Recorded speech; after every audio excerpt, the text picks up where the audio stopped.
और आपसे बात करते हैं आज सर्ल के बारे में। अगर इसकी स्टॉक प्राइस की बात की जाए तो इस वक्त इसकी जो करंट स्टॉक प्राइस है वो 120 रुपए है। 2020 में इनकी स्टॉक की प्राइस 216 रुपए थी, जबकि 2023 में इसकी प्राइस 56 रुपए तक आ गई थी। जो बुनियादी वजह बनी इतनी शार्प डिक्लाइन की, वो ओबीएस की एक्विजिशन थी, जिसपे इनकी कॉस्ट करीबन $100 मिलियन आई थी, लेकिन उसके बाद 25 में उसको सेल आउट किया है एट 35 to 40 मिलियन डॉलर। अगर हम इसके फ्यूचर का जायजा लें, इसकी प्राइस की बात करें तो इसका एक अच्छा ट्रेंड बन रहा है और शॉर्ट टर्म में भी इसका ट्रेंड अच्छा नजर आ रहा है, जबकि लॉन्ग टर्म में भी इसके अच्छे प्रोस्पेक्ट्स हैं। उसकी वजूहात की तरफ भी मैं भी आऊँगा, लेकिन उससे पहले ये बताता चलूँ कि अगर आपको सर्ल 103 से 110 रुपए के राउंड मिल रहा है तो ये एक आपकी अच्छी बाइंग हो सकती है फॉर लॉन्ग टर्म। अगर हम बात करें इनके प्रॉफिट और लॉस की, तो अभी रिसेंटली जो एनुअल रिजल्ट्स आए हैं जून 2025 में, तो उस फाइनेंशियल ईयर में इनका जो कंसोलिडेटेड लॉस डिक्लेयर किया गया 1.37 बिलियन रुपीस है। तो देखा जाए तो उसमें 42.9% की इंप्रूवमेंट देखने में आई है।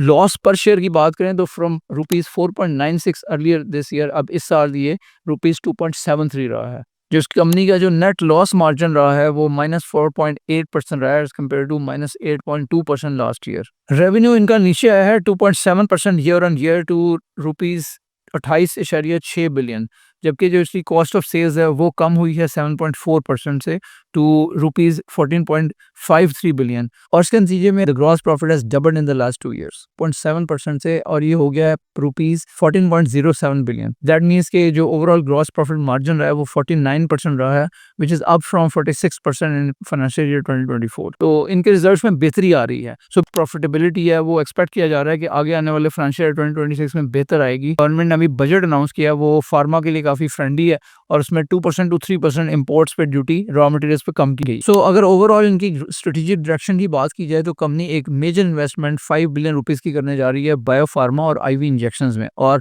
फार्मा के जो माहिरीन हैं उनका कहना यह है कि इन प्लांट्स की जो प्रोडक्शन होगी उसकी वर्थ अगले कुछ सालों में 50 बिलियन रुपीस होगी। उसके साथ साथ सर 2 नई की प्रोडक्ट्स लेके आ रहा है, जिसमें एक तो GLP-1 है, जिसे ओजम्पिक भी कहा जाता है, जो डायबिटिक पेशेंट्स के लिए होती है, और इसकी जो मार्केट वर्थ है वो कहा जाता है कि तकरीबन इसकी मार्केट वर्थ आने वाले कुछ सालों में 80 बिलियन रुपीस तक जा सकती है।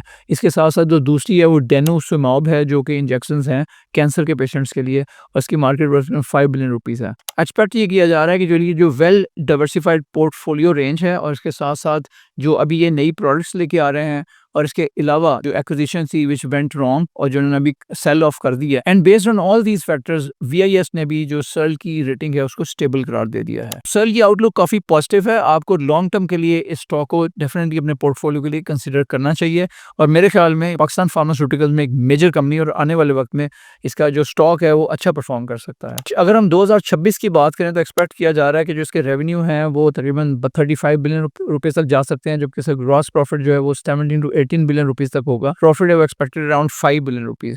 As a result of that जो इसकी अर्निंग पर शेयर है वो 6 to 6.5 एक्सपेक्टेड है।